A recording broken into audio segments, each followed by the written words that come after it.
All right, we are live this time. So, hi everybody. I'm Dan Bose with Audioholics. I got Don Dunn here. This is the Don and Matt show. He likes his name first. And we got a special guest, Dan Bose, apparently. All highs and no lows. It must be both. So, Don, do you want to do a little introduction for Dan, and then Dan can tell us a little bit more about himself and why he's here? Well, everybody knows that watches all the time that I work with HD 2020. Have some exciting announcement. HD 2020 has now rebranded and joined up with some other strong companies, and we're now known as Haven Smart. This is the first logo. I was honored to get it. And we're expanding. We're going to be expanding through the state of Florida and possibly other areas near you soon, offering ultra high-end automation, information, high-end audio, high-end video. The whole gambit is an integration company, and we're super excited. So my boy Dan is the newest addition to the family. He is a extremely gifted, extremely experienced and talented integration and technology expert and a musician, and super excited to be working with him. It says protege, but I mean, he's every bit my equal in most every way. And I just want to do a little introduction. Tell everybody who you are. Thanks, Don. Pleasure to be here. I appreciate it. I'm excited. A little bit about me. I started as a musician probably in like 13 or so, and didn't really know what to do after music stopped. And so I joined on with a commercial integrator and really started from the bottom and kind of worked up the ranks, from wire pulling to wiring racks to terminations, really just learning about signal flow and technology and cabling, and then continued into programming and project management, and kind of dabbled a little bit in design. And then really, I got tired of traveling. I just got burnt out from living out of a suitcase and wanted to shift gears and go the residential route. And that was almost like starting over again, but with a good base or a good knowledge. So then kind of went that route, learned a lot of new products. And that took me to a next venture where I said, you know what, after, I don't know, that was maybe 10 to 12 years in the business, I said, you know what, I'm going to try my hand at becoming a professional musician. Flew out to that little town in California that we all love, Los Angeles, and realized very quickly that there are a lot of really talented people. And unfortunately, I was not one of those. And I said, you know what, I'm going back to audio video, what I know, and linked up with some really amazing, talented people that were just leaps and bounds from what I had seen and experienced, and really taught me a lot about high-end audio and just audio video on a massive level, not only from high-end 2-channel rooms to whole home automation and integration, and not only studios, personal studios, screening rooms, post and pre-production rooms, some work at the Lucas Ranch, some just amazing experiences that taught me a lot. And after 10 years out in Los Angeles, I came back to Florida and linked up with Don here, and I'm excited about the future. And I'm ready to take over the world, man. I'm ready to help people with audio, video, automation, and integration. It's a passion. And every level, kind of the lead in for the show tonight. So I've been spending a lot of time with Dan, trying to help work with him on developing our systems. And when I first talked to him, it was like talking to a long lost brother I'd never met. I mean, it was all about music and high-end audio and video and the experience that we're going to give to people and what systems we've done. And then he starts rattling off these A-list celebrities. And I mean, dude, everybody that he worked on at this massive company in LA. And I'm like, dude, so I knew this was all coming with this new big change for us at HD 2020. Basically, Dan's going to be groomed as my replacement.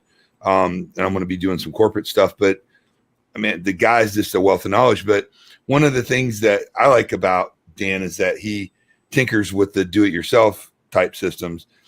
You know, we're not snobs as everybody might think sometimes, either on audio or on the automation side. We do professionally installed automation systems because that's what most people, our clientele, want. They don't want to tinker. They just want to come home, hit a button, have the lights come on, stream music, play something, set it, or disarm the alarm system. And, you know, they don't want to get a call from their wife at 2:00 going, this doesn't work. What can I do? Or husband, you know, not trying to be equal. But, you know, there are certainly a lot of pros and a lot of cons to the do-it-yourself. And I wanted to have Dan elaborate a little bit on that because he's got a lot of that in his own home. Yeah, that's great, Don. The big thing that I love the clientele and the product availability that I have access to, some of the big name automation companies. But on the flip side, as living in a smaller house that is not 10,000 square feet or bigger, I like to tinker with toys and with electronics and new gadgets, new companies that are coming out, just because I'm interested in, I just love the technology. So companies like Brilliant and Philips Hue and Ecobee and Nest, the things that are readily available to most consumers outside of a professional integrator. And the Amazon products, I mean. Exactly, 100%. And, you know, some of them, I think, get a bad rap from the professional side. But on the flip side, it's affordable and it works pretty well. Now, there's no replacement for a full-blown automation system that is well-oiled and well-programmed. It just works really well. And that's why those companies are so successful. But then on the flip side, companies like Sonos and Brilliant and Nest and Philips Hue, they're really making a name for themselves just because their product works. It's a little bit cheaper, and the average person can afford it and do it. Yeah. I mean, we use a lot of those products in supplements in our professionally done systems. We use a lot of Nest and Ecobee thermostats. I mean, we just did a home award-winning project where we had 4 or 5 different lighting systems working together. We had Color Beam, which is professional, Control 4, which is professionally installed, but we had Philips Hue and a couple other brands of lighting that all work seamlessly together. So there's definitely some overlap between the do-it-yourself and the professional industry. Well, and I got to say, a lot of so like in the tech industry, the amount of money that they can put towards putting together really high-tech technology far exceeds what the integration companies can put into it. So a lot of these startup companies, like Philips is not a small company. Hue may be like a consumer, but Philips is a huge company. Or Ecobee, for instance, it's a startup, but guarantee you their programmers are making twice what a Control 4 programmer makes. At the end of the day, they're putting technology into those systems that aren't in the integrator system. So being able to take something like an Ecobee and add it to a Control 4 system adds a lot of sophistication to that Control 4 system that it wouldn't have had otherwise. I mean, they've got artificial intelligence in their software that probably isn't going to be in the other systems. They've got sensors in there. I mean, I remember when the iPad came out, just as an example. Before that, a lot of the systems, like the Crestron controllers, were they're still very expensive, but they were very expensive. And the quality sucked. The resolution was low. The screen was pretty poor quality. And they were like thousands of dollars. And then for like $300, you could buy this iPad that was like a solid monolith of aluminum with a solid glass screen and really, really high resolution. And all of a sudden, instead, what you started to see was subsequently you started seeing Crestron apps and Control 4 apps and Savant apps. Because at the end of the day, that iPad was actually a better controller than what they were selling. So sticking that thing in a nice wall mount or something like that, putting the app on it, actually offered people a lot of options. Yeah, to a point. I mean, I think the crossover though has allowed the products to get better. You know, I mean, it doesn't mean that the DIY end of things is able to do what the professional end of things it can do. It just means the professional end can be made that much better by what the tech industry is doing. Well, they don't need to do that because they're designed for the average homeowner, and they're not as scalable. And that's something we're going to talk about. I mean, if you've got a 1,500 to 3,500 square foot home, you're about reaching the limit. I know a lot of people argue that, but I mean, they're just not designed for larger scale homes. And most of what we do are larger scale homes. There's definitely some chinks in their armor because there's not like a universal platform that does integrate and control everything. Control4, as an example, because that's what we do, and also Savant and also Crestron, make a plethora of proprietary products that they have: lighting control, remotes, controllers, processors, amplifiers, video distribution. But they also work with other products, and that by definition is what we do as integrators. We integrate all this technology under one umbrella, and that's the real advantage.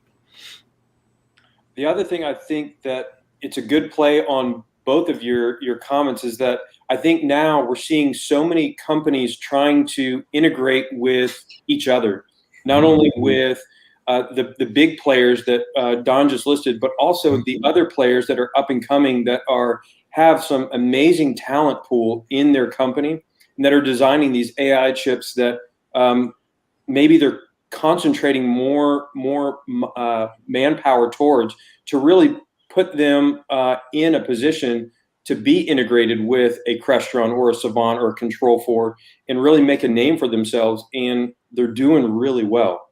It's becoming easier and easier to integrate with. And it's an exciting time to be an integrator and using not only the professional level, but also the consumer level products. And there's a lot of trickle down technology. Let's use like the Zigbee and Z-Wave. I mean, originally those were done for commercial automation, and then Control4 was a pioneer with Zigbee. Some other companies were a pioneer with Z-Wave. Now that technology's trickled down, that mesh technology, and is used in a multitude of products. It's bulletproof reliable. It's just solid. And that all trickled down. So, unfortunately, everybody's talking about Harmony. Rest in peace. Harmony was a great option for some reason. For the do it yourself. You could do some cool stuff with it if you were deaf, definitely operate it and knew what you were doing. But it's unfortunate. I don't know why they pulled it away. I really don't. So that was really, honestly, the only affordable option for a handheld remote to control a 1 or 2 room automation or, control the system. So it's really sad to see that go.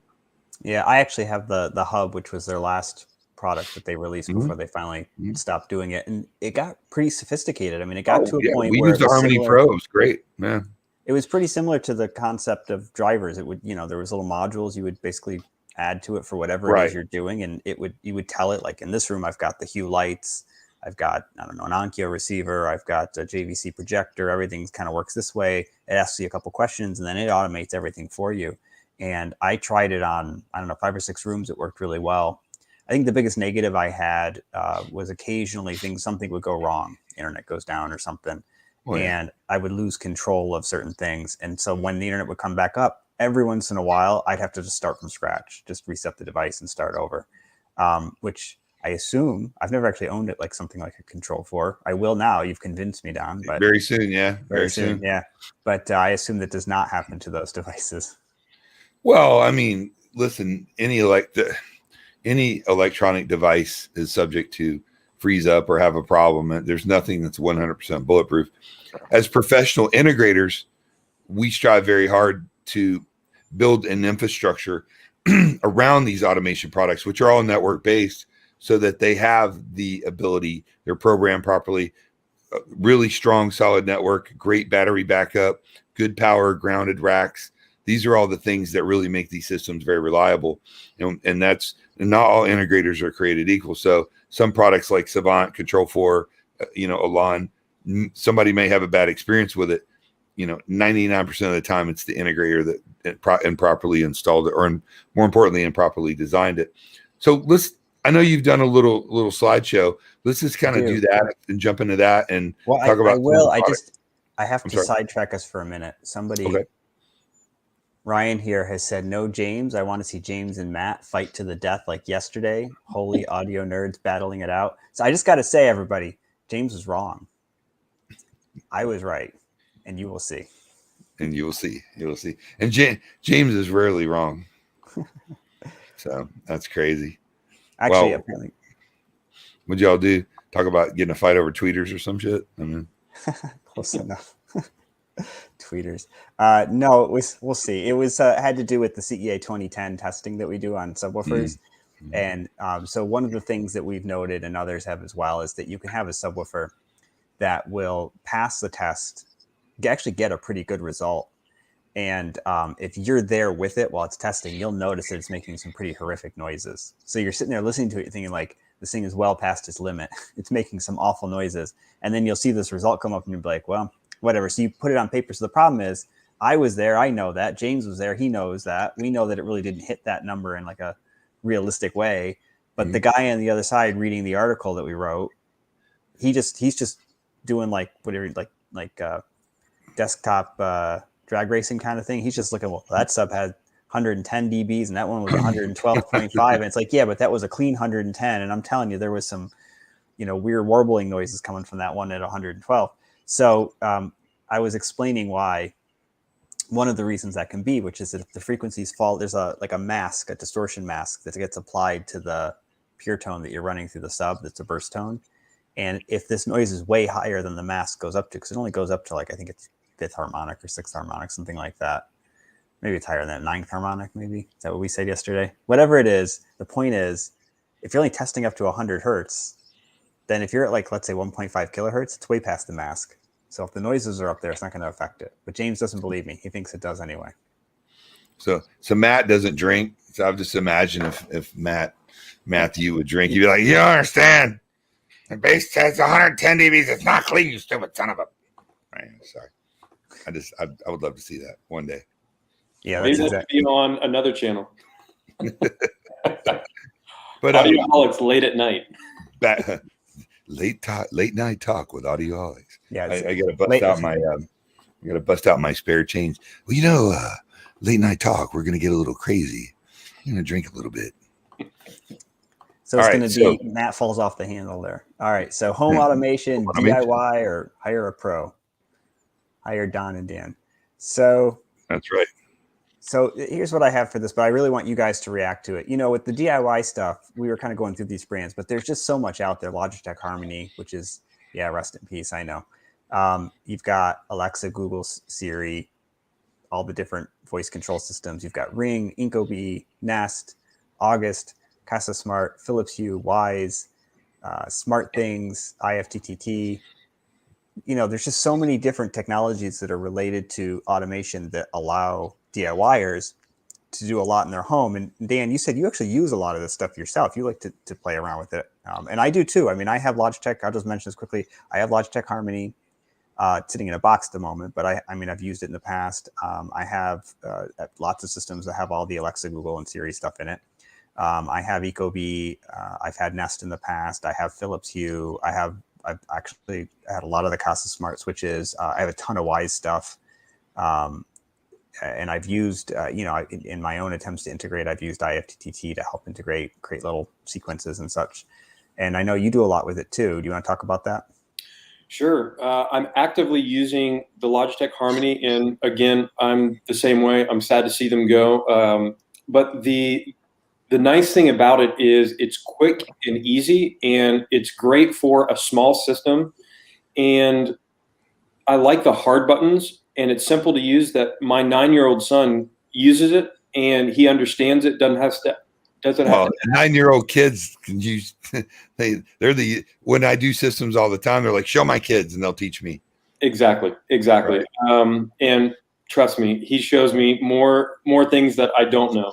But I use Ring currently. I have Ecobee. I have Nest products. I have the August. I have the Casa Smart. Philips Hue. I have over 150 Philips Hue devices, some Wise cameras. And then I've also played between the Smart Things and the IFTTT. But here's, from my point of view, whenever I want to add something new or change something, it becomes a trickle effect, which I think we'll talk about more as we go on, that it creates more work whenever I want to switch something out or try something, because the one thing that I've set up in something that's easy to use for, let's say, an automation string or a list of commands that are based on a certain trigger. Well, now I've got to redo all of that again. And if that is tied into a global preset or a global trigger, well, now that macro has gotten bigger and more time consuming, and then the list goes on. So yeah, it's a labor of love that if you like to tinker with things, and I love to tinker with things, it's great, but just expect that you need to put in some time and some love and some care, and it's not going to work every time right off the bat. There might be a little massaging here and there and some tweaking here and there, like you were saying earlier, Matt, about tweaking things a little bit, or if something happens versus a full-blown processor that's got those things stored in it, that makes things a little bit easier or a little less time-consuming. My Lord Dan, of all these peasant systems, which one would you say is the best? And let them eat cake. Oh boy, that's a loaded question. I kid. Yeah. There's just so many good pros and cons to all of them that it's hard to just really put your finger on one and say, hey, this one is the best. Because I think, as we all know, every client is different, and my design versus Don's design versus Matt's design is going to be completely different, but we're all going to give the client a working system. It's just going to be completely different. And that's the hard part, but also the great part about all of these different products that we have at our disposal. Absolutely. Oh, for sure. I mean, one of the things that when I'm talking to my clients, because more often than not, they curiously ask me about the systems. They're like, well, why should I do this and versus what you're trying to talk me into? And I simply say, remember years ago when you used to have a table and you would have 5 or 6 remote controls and you'd have to hit this button, hold this one here and hit that one and do that. I said, we've just transferred that to a tablet or phone full of apps. And so now you've got to turn on your phone, turn on your app, disarm it, go in, open this app. And I think that's where a Elan, Savant, Control4, Crestron, Amex, whatever control system has an advantage, because really all these things can be brought in under one umbrella, one app to rule them all. But that's kind of the main difference. One of the main differences. Well, and Don, I got to tell you, I've said this before, but I'm not kidding about this. My wife is the ultimate test for this, because I currently have probably 6 remotes. Right. All the automation stuff I had is sitting essentially in boxes right now. I'm not using it in this apartment. So we move in, we're going to do Control4, and I'm going to put a camera on you and my wife. We're going to put this on Audioholics, and you're going to have her walk away smiling. Because I got zero issue with that, because I do that all with really tough people. Really, I think you'll sell more systems after that video comes out. Yeah, I mean, seriously, I the challenge accepted, dude. I have zero issue with that, because I know what we can program, how simple we can make it, and for the things that she's just want to do, it's easy breezy. In fact, we can even put one single button that will, if you said she likes to listen to a certain channel of music, just that one button will initiate everything, and it'll just start playing at a certain level. One button. She likes Russian TV, so you're going to have like kids Russian TV, adult Russian TV, and adult Russian TV. Yeah, well, it's not to be done yet. Yeah, we can. The other stuff we watch that I think is that going back to a good integrator and a good system designer is that training process. It requires a good system design, but it also takes patience from an integrator to really take the time and just educate the client on what they have at their disposal. So my hat is off to Don. He is very good at that, and that'll be a really good video. Yeah, it'd be fun. I'd love to do that. So we already talked about all the benefits of DIY. I had it up for a second. I didn't mention this, but it's also cheaper, which is one of the reasons why people tend to like it, is they don't want to spend the money on having a pro come in. But there are reasons why pros get paid what they do. So here's what I have, but I know you guys can add to this list because I don't have your experience with integration at all. So the pitfalls of DIY is it overall it tends to be less integrated. Often you're using, there's some like Logitech Harmony, there's some ability to pull it all together, but at least my experience with most of them is that they have a very limited set of features that they can use from the devices that you've pulled together. So like with the Philips Hue stuff, I remember there was a whole bunch of stuff in the app you could do that you couldn't do in the Logitech Harmony. It was much simpler. So it tends to be less integrated. There's less options. It's less intuitive, and often the only person who knows how to use it fully is the actual person who set it up, the homeowner. And you end up with a lot of apps. On the other hand, you've got the pro approach. So here's some examples. So professionals have vast integration experience, which we were talking about before. The systems are highly integrated. They're very reliable.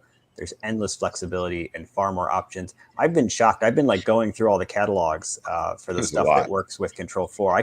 There was so many brands out there I didn't even know existed, products out there that I didn't know were out there. They have more integration with more brands, to my knowledge now, third-party products and brands than any other company that I know of right now. And that's kind of why they shot to the top of the home automation market. Crestron was the leader for many years. And Crestron's an amazing system.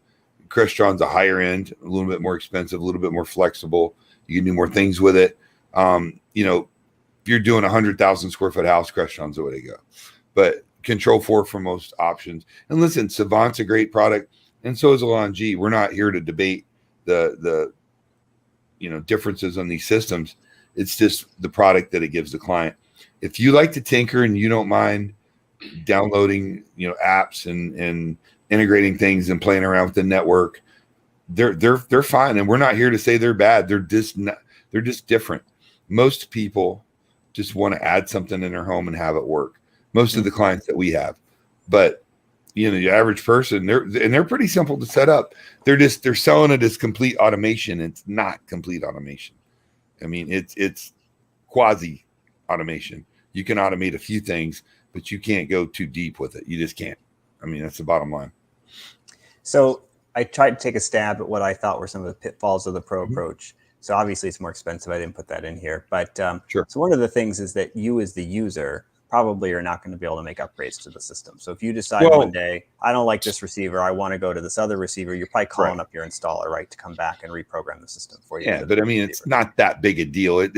That's made into a much bigger deal. It is because how often are you making changes as far as equipment in your system?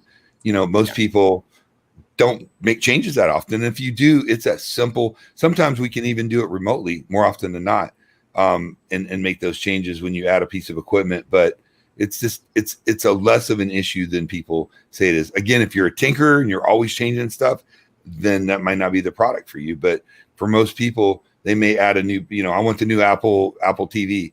It requires just a very little bit of programming, or I want to add some lights in an area, or I want to add a cable box or whatever. It's just not that big a deal. However, I know with Control 4, they do offer all their clients, people that buy the system, the ability to do things like change light scenes, add timers, make changes with their system, add Alexa commands to it. So there is a certain level of ability to make changes and customize your system without a professional installer. However, the critical stuff, and most people, they might not know where to put an IR flasher on a product or how to do a network driver on something. It's just above their pay grade. Even some tinkerers who think, I can't even tell you the amount of tinkerers that thought they were professionals that wind up calling us and go, can you just come fix this? I can't get it. You know what I mean? It is what it is. By no means am I saying that the do-it-yourself products are bad in any way. I think they're super cool. What I'm saying is it's just a different kind of product. The other thing I think Don alluded to is that it used to take hours and hours to switch a product. And now that there's so many products that are IP-based or smart products, it cuts that programming time down because now I think all the different companies are banding together in creating the driver profiles to simplify that and really help not only the end user, but also the integrator to really consolidate that time and energy, just so that it's simply easier and faster. And obviously, we all know that easier and faster translates to cheaper for the client. And so that is one nice thing that I think we've seen as technology has advanced and these new products that are coming out are becoming smarter and smarter. So that is another advantage of that. But again, for the most part, if you want to be safe, generally with a pro automation system, you're going to call your integrator. Yeah, I think that makes sense. So one thing that I've heard from a couple companies that are some of the smaller startups that are developing really high-tech IoT type devices for homes is that when they've developed the drivers that you were just talking about to integrate with these control systems, there were limitations in how much control the integration system could actually have of their device, because their device was so sophisticated that it was doing things that the integration system couldn't handle. So actually, Don, I'm gonna get a Switch soon. I've told you about this thing before, and I've got a picture of it coming up. That is one of those where the company had told me that they were unsure how much integration was going to be possible with the controlled for restaurant system that they developed drivers for. And it's basically because each switch that's in the wall isn't a normal switch. It's actually a small computer with a handful. I think it's like at least half a dozen sensors, and it's doing a lot of stuff. It's got a AI algorithm built into it to kind of make smart decisions. And a lighting dimmer and an actual UL-rated lighting dimmer. Yeah, exactly. Yeah, what could go wrong with that, right? Well, they're gonna. Dude, I'm the bitch slap of reality, dude. Sorry. I understand. So the point is, though, they were saying that because it's doing so much stuff, there were limitations. And I was talking to another company that was saying the same thing. Sonos has told me that before too. They've said they can't open their system up completely to any of the control systems just because they can't handle it. So there's always going to be some features that only the native app can do. And then there's going to be it. But at the end of the day, a lot of people don't use those features. Those are often like the more advanced features. And the idea that you can have one app, as you said, that rules them all and controls everything really makes your life a whole lot easier. So, I think those are minor trade-offs that you have, unless people are like really into that stuff. So the secret sauce of Sonos is their app. I mean, yeah. How can I say this nightly? They're the new Bose. The sound is fine for most people. They like the sound. It's just okay. Cool. Now we really liked their app, and we would integrate their app with control systems a lot. Then they completely changed their operating system and the way it worked, and pretty much alienated. We had tons of systems that no longer functioned because they decided to chase their software. Apple does that. That's another thing you need to be aware of when you're dealing with a professional integrator. We know how to deal with these things, and we're used to it. Sometimes you'll have a system all set up. This is great, honey. This is awesome. Then brand A decides to change their operating system. Now nothing works, or certain things don't work with certain things the way they did. Now you're at the mercy of the companies that do that. That just happens. That's part of the game. A lot of people don't know that. Nobody talks about it. Why would they? So, there are multiple advantages to having a professional integrator. Again, if you don't mind tinkering and doing your own thing, you're always changing equipment, you're always moving stuff. Professional automation systems probably aren't the product for you, but for most people that have kids and work, and they want to come home and sit down and pop a beer and turn on a movie. You know what I mean? They don't care. Well, I got this here, Don. So how good? So, in terms of making a decision of what's right for you, I think you need to think about how good you are with your programming skills. I've heard some people say you don't need programming skills to do the DIY stuff. I've been doing the DIY stuff for years. At one time it was pretty basic. It was like Legos. You were just like the X10 stuff. You were just plugging things in and flipping little dip switches, and the thing worked. And then it got more advanced. But at this point in time, especially with the IP-based IoT devices, there is some programming involved to get everything to do anything that's even semi-sophisticated. Like I had set up in my room, I had attempted to do it. It didn't work as well as I was hoping because I'm not that good at this, where there was different lighting scenes depending on what I was using the room for. So for movies, I wanted all the lights off. But if I was watching TV shows, I wanted the rear lights on but dimmed to the lowest level. And then I wanted all the other lights in the room going forward turned off. That's pretty advanced programming. Well, and so I had tried to do that using the Logitech Harmony system. I got it working relatively well, but the problem was I basically had to make a decision up front what I wanted to do, because I couldn't then switch to another one and have the system switch right. It would cause problems. It would like have to turn the projector off and then back on. And I never got it working quite exactly like how I wanted. The hue light sometimes, as it was transitioning from one lighting scene to another, all of a sudden random lights would start turning on and dimming up and down. So it never was perfect. And a lot of that came down to, I think, programming skills and understanding how to do that. There was frustration. So I think you've got to have a tolerance for that. There's people who just, this is what they do and they don't mind it. And there's other people who just, they can't handle that. Those problems I was having, I know lots of people who wouldn't, if it happened to them once, they'd be like, this is garbage. It's going in, I'm throwing it away and I'm hiring a professional. On the other hand, I think there's people who like to problem solve. They like to figure things out, and they like to be able to say, look what my house does. I did this all by myself. That's cool. And I think it's awesome. I've went over, to parties and people's house, and they're like, hey, this guy's a professional integrator, and the husband wants to come in and goes, hey, dude, check this out. And I'm like, dude, that's killer. I love it. I love all of this. I love the technology. Michael Hobbs has a question, and I'd just like to address it real quick. He's talking about the remote rebooting systems. So a company called Snap One is the parent company they actually own control for as well. Snap makes a multitude of products, and one of them is a product called Wattbox, where it is a surge protectors and UPS battery backups that all have an ecosystem called Oversee. Now that ecosystem goes to cameras, to NVRs, it goes to amplifiers now. It eventually it emanates from the router or in the control force system. So what this does is this system actually monitors your entire system.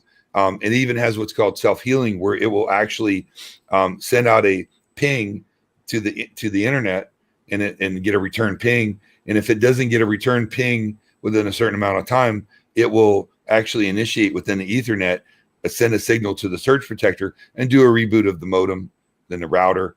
That's pretty powerful stuff, because 99% of the problems that we have, and probably most of you guys out there, guys and gals, are modems locking up. I mean, that's just a common problem that people have, are routers. Or if a client calls and they're having a problem, I'm trying to watch my Apple TV, hit a button, boom, power cycles it. They don't have to dig through the rack. They don't have to go into a cabinet. It's really been a game changer for us as a professional integration company.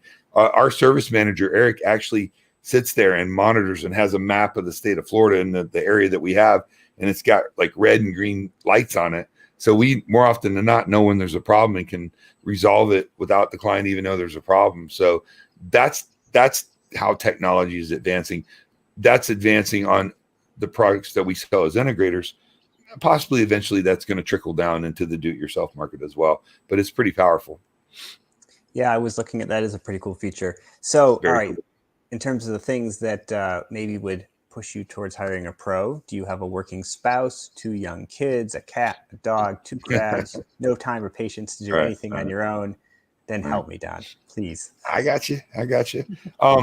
So how does your system work, Dan? I mean, do you have to tinker with it much, or you got it dialed in?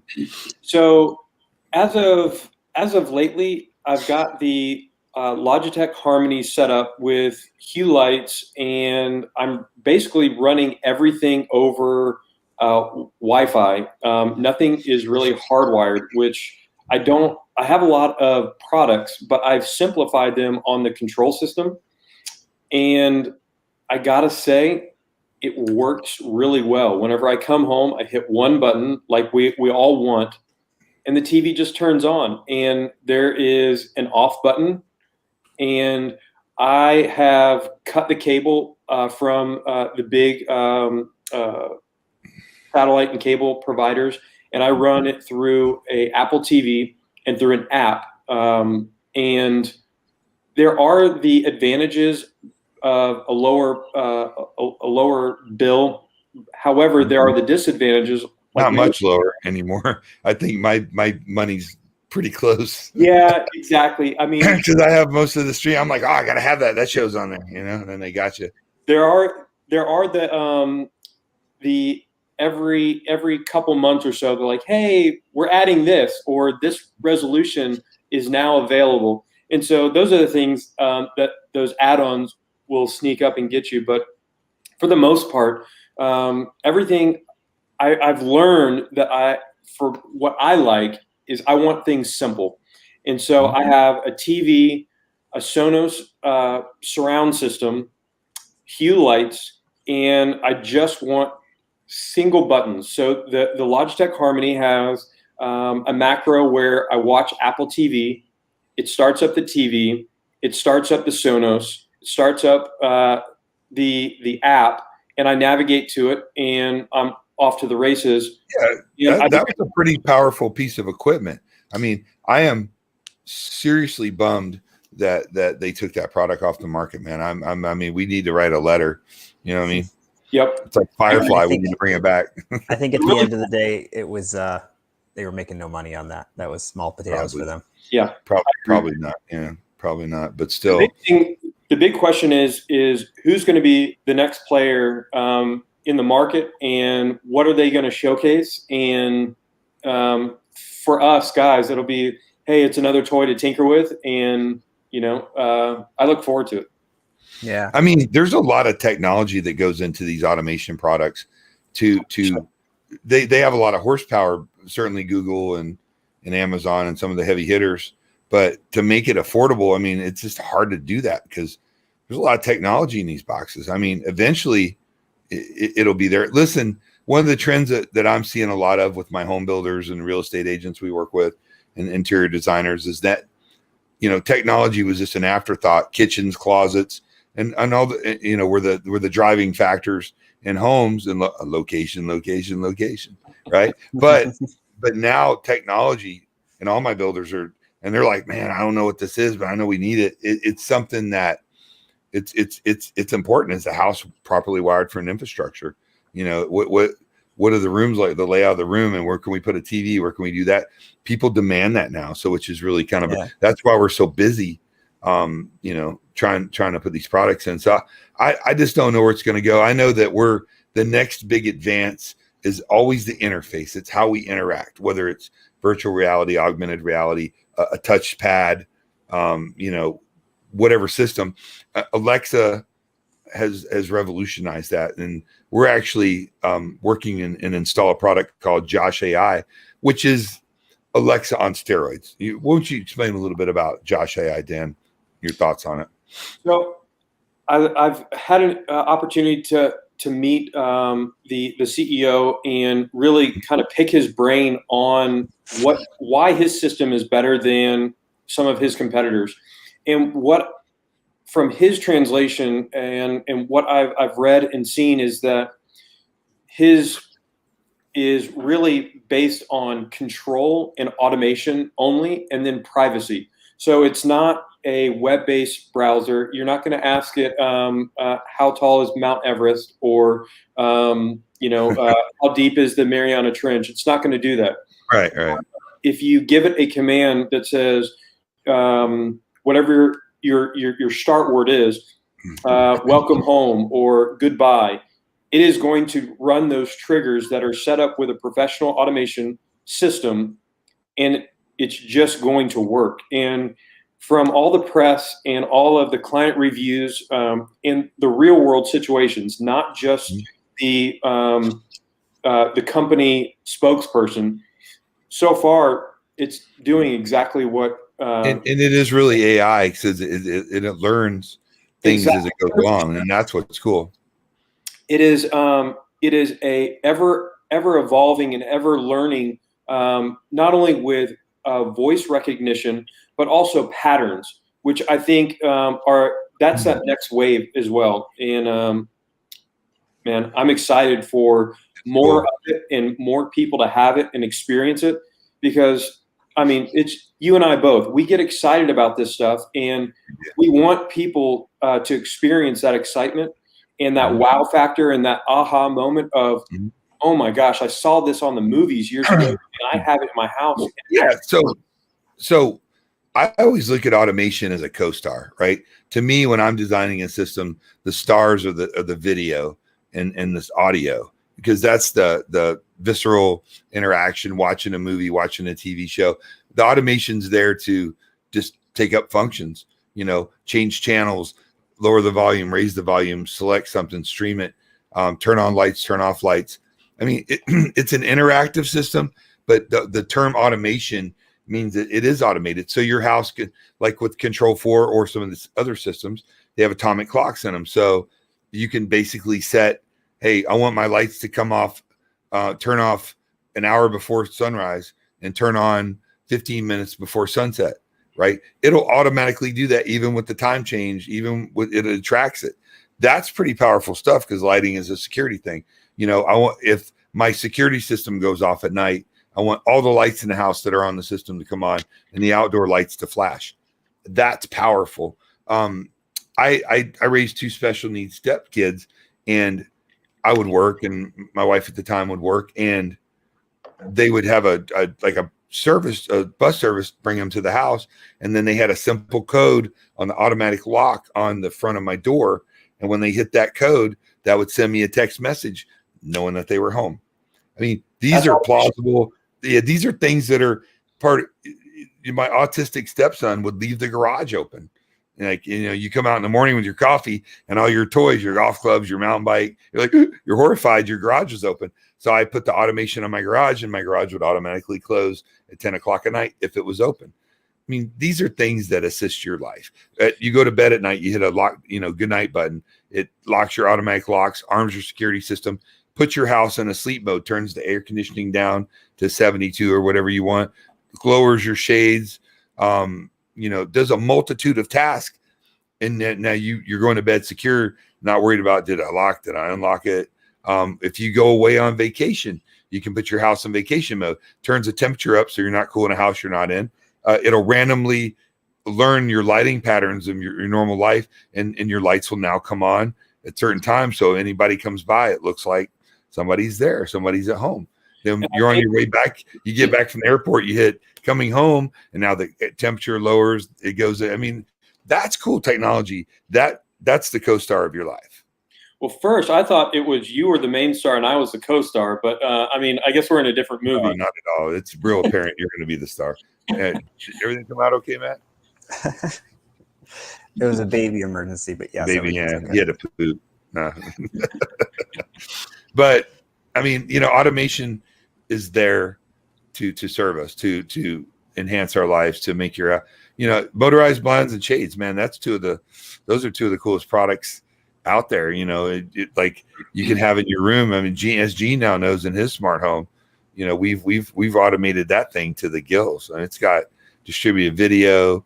I mean, literally we've got lighting control going in. We're going to have security, his security system integrated, the cameras integrated soon, audio outside. He can have lights flash for Halloween and have spooky music playing out front. I mean, they're really, the world's your oyster with a professional system. You just limited with it. I think another big point that I think we've skirted around is the lighting control and how big we're seeing, not in a professional integrator's world, but also we're seeing that in now the health market, and now with the pandemic and UV lights for houses now. And now it's bringing on a new wave of education to people that about circadian rhythm and the temperatures of light, and having the ability to control that and offer that to clients and be able to do that now at a more affordable price. I think that's huge for our market. And as you know, we're so busy doing that, and more people are asking about that. And it was one of those things where you saw it in the movies, and now it's becoming, like we were just discussing, it's becoming more of a need rather than a luxury. It's a standard. Yep. I mean, if you don't have an automate, you're building a newer home, even a production home, if you don't have some kind of automate. I mean, how many people do you know that don't have Ring doorbells? I've got a Ring doorbell. I mean, it's when you go to an integrator, you're paying for experience. You're paying for somebody who does this all the time, somebody who's reading up on technology, who's getting samples, who's testing it to see if it's legit. I mean, if there's a do-it-yourself product that works, we'll integrate it with our system. I mean, we do that quite a bit. We do Nest, Ecobee, Yale, quick set. I mean, a multitude of locks. So I mean, it's not like those two worlds don't touch at all. There's certainly some overlap there, but you're paying for somebody who's going to design an elaborate system. You know, we don't really do a whole lot of average person. Like my house, I'm a poor guy, right? So I just got a 2,000 square foot house. Now I'm all automated control for because I'm in the business. But if I wasn't, I sure as hell would have all this in my house to do it yourself. I mean, you do, Dan. I was a certified control for programmer since 2006. You're a certified programmer level 2, right? Yeah, so I'm actually certified with Crestron, Savant in all of them, and of all things, I have Logitech Harmony. But it's tomato. It's something that it suits my place. But the other part about it is the ease of use that we were talking about, Don, with the automation, with lights and with locks. I live in a 3-story condo, and so if I didn't have automation on my front door, I thought you said it was a double wide. 3 flights of stairs to go lock the front door. I mean, it's not a double wide. Well, I mean, I'm moving up. You know, I'm moving up in the world. 3 axles is what you meant, not 3 stories, right? Exactly. Now we're talking. Right. Well, I'm the hillbilly here. I'm the resident hillbilly. So, but no, listen. We're not snobs. We love technology. We're not snobs for audio. If you got your Sonos and you like it, dude, good on you. You know what I mean? Yep. If you got your home automation, it's super cool. We're just here to explain the differences and you know, this is what we do to feed our families every single day. You know, we don't know everything, and that's for damn sure, but we know a lot, and we're trying to keep up with it. I think you're going to see that overlap a lot more in the near future. What do you think, Dan? I agree 100%. And I think that there is enough market for everybody to play nice. And the coolest thing about our jobs, I think I was asked this last week by a client or a colleague, is like, what do you do? Mm-hmm. The simple answer, it's a very technical question of what we do, but the simple answer is, I get to play with toys that we listen to music. Right. We play with toys. We listen to music. We love movies just as much as everybody, maybe more. We love music. That's why we got in this business. We just have some cool, you know, exposure to manufacturers and some of the stuff. And people pay us for that knowledge. I mean, that, 100%. You know, they want this killer system. And you know what I do a lot, and I know you did too, because today was a parent. We were with a builder, an electrician, an interior designer, a homeowner who happens that have went to Harvard Business School and is a certified electric engineer. So, and we're dictating or working with them on what's going to do, brainstorming, using our ideas from my experience, their ideas, to create this amazing environment that's going to sound amazing, but still preserve the looks of the house. And that's the cool part of what we do. It really truly is, man. It's because we see everything. I mean, we see, I mean, the homes that we're in, I mean, how many stars, you can't talk much about it, right? The stars. Unfortunately, I can't, but it's enough to make your mind spin. And man, it has been an amazing experience. And I love every bit of it. From the guy that is just on his own, he's got a 1-bedroom apartment, and he's just starting out with his own TV and his own sound system, and he wants, you know, the awesome killer towers, to the people with, you know, the 10,000, the 40,000, the 80,000 square foot homes that have multiple houses on their property. 118,000. I love it, man. I love all of it. And so I think that's what all of our audience and our clients love. So Michael Hobbs had a question, and we got super chat. But Michael, what to look for when choosing an integrator? Look for certifications. Look for awards. Talk to multiple integrators. Just feel them out, how they are. I mean, do you like them as a human being? Have them give you references. Have them give you case studies, because have them show you proposals that they've done or designs for clients, because we do designs, we do layouts, we do schematics. You know, we just won an award for best custom home again, and we've got multitudes of them coming that are going to be eligible. look for somebody who's proud of the work they do, who will give you references for people. You ask about Magnolia. Look,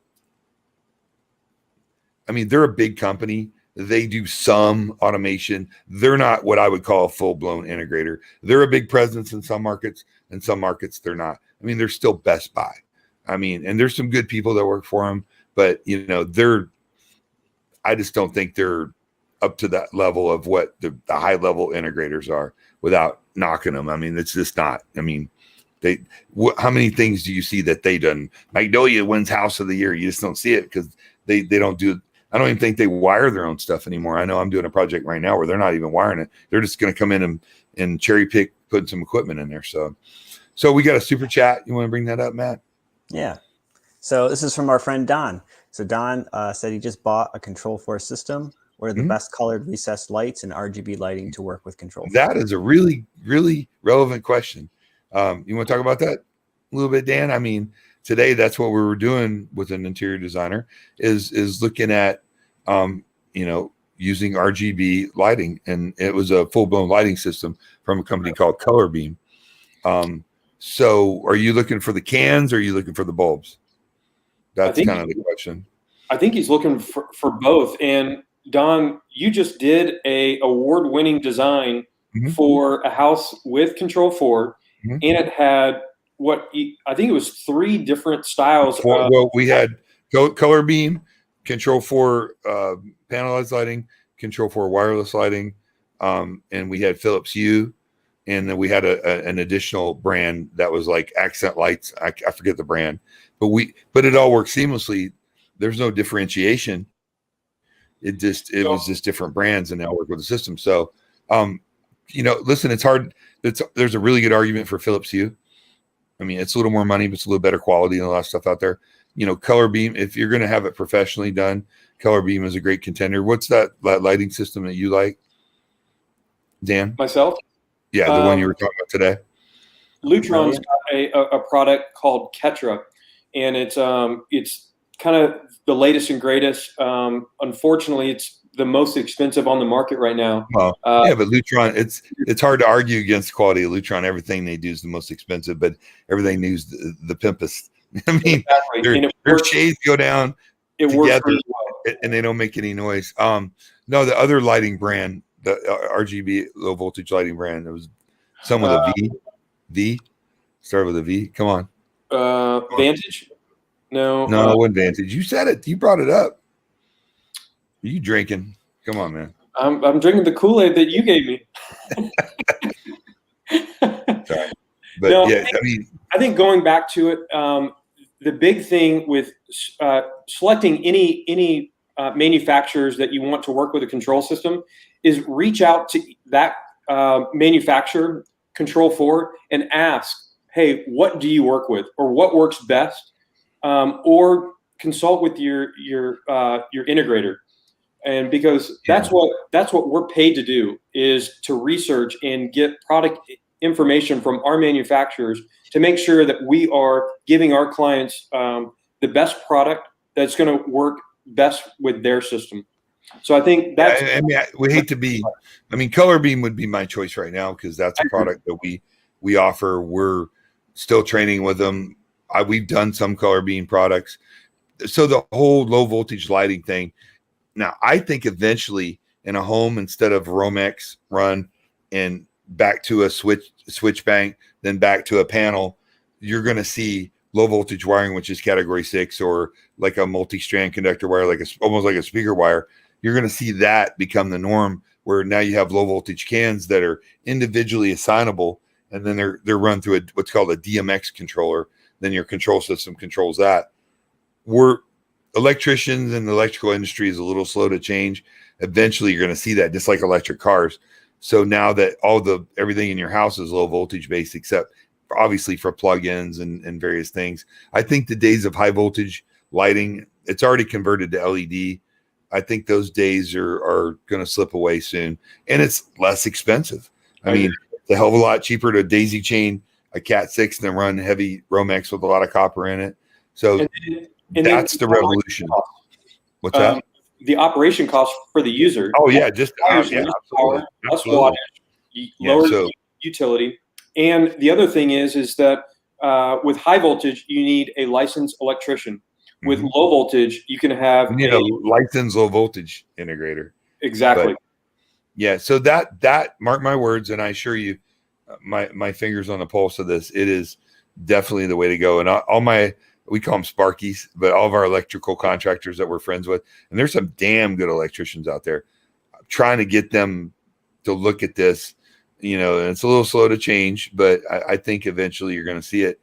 Not all electricians are created equal, just like not all integrators are created equal. And you're going to see the higher end integrators and higher end clients are going to demand it.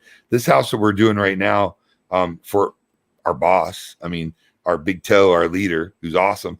He wants to build a house that represents the absolute bleeding edge in technology. It is the Tesla of homes. It is, from the ground up, the infrastructure, all the way to the details and the audio and the video and everything. It's going to be a good test bed for us, and it's going to be a great like we did with Gene's house, the Audioholics Smart Home. This is going to be the next level. It's a much bigger home. It's on the water. It's going to be really cool. And I'm honored to be a part of it and be designing that with the team at Haven Smart and now bringing you in, Dan, on that. And Matt, it's down there in your neck of the woods in Sarasota. Sarasota's paradise, by the way. I don't know if anybody here knows about Sarasota, Florida, but you drive into that place, you're like, it's just nice. It's a nice area. It really is a nice area. Wish I could afford to live there. It is expensive. That's true. It is expensive. I might pull my double wide down there. You're triple wide, right? You might. Yeah, my bad. There's plenty of double wides in Florida, dude. Trust me. So, we're getting close. We're just past our hour. We are. Anybody have any last questions for us? Because this is something we'll swing back around on. Again, we are not. We're not snobs, but we're realists. And we don't want to argue with anybody because I've seen some dudes out there with like Raspberry Pi. Do some really like mad scientist stuff. And they got X10 and they got this and that going. I'm like, wow, that's pretty good. They got like bubble gum. What's that? My hat's off to those guys because there are amazing talent without support. Yeah. And girls. And man, thank you for showing the world that it can be done and for giving hope to those people that want to try and do it themselves. Giving hope to where there is no hope. The Sally Strutters of automation. Won't you help? I love it, man. I love the DIYers, and we're going to do C4 in Matt's house, but we're also going to integrate it with some, that's the one cool thing about like Control 4 and some of the other systems that they will allow you to integrate with some of the do-it-yourself products. So there's, again, there's a lot of crossover on that. I just wanted to get your opinion on it, Dan, and Dan's going to be somewhat regular coming on here. We're going to approach a bunch of subjects. So, he's got the Death Star behind him, so that's pretty cool. That's all you really need, right? Is the Death Star. Yeah, it's not a moon. All right. That was the nickname for my ex-wife, my wife. The Death Star. Well, I do think we've hit the hour here, and I'm seeing some crazy nonsense about lava lamps. I don't know what's going on here. Yeah, that guy's a smart ass anyways. You know what you do? You shove that lava lamp up your ass. How about that? That'll work. He's a very loyal viewer. So I love him to death, dude. I'm just busting his balls or her balls or whatever. I don't know. Swirling dragon mist. What the fuck is that? Sorry. I don't know. So anyway, I just want to. I always bring it to the lowest denominator. That's my job. That's true. Well, I want to thank everybody for watching the show today. And Dan, thanks for coming on and talking to us about the DIY versus pro market. I appreciate it. I hope to see you guys soon. I'll see you tomorrow. So there you go. All right, guys. Listen, thank you for tuning in. Yeah. And until next time, keep automating. Or that.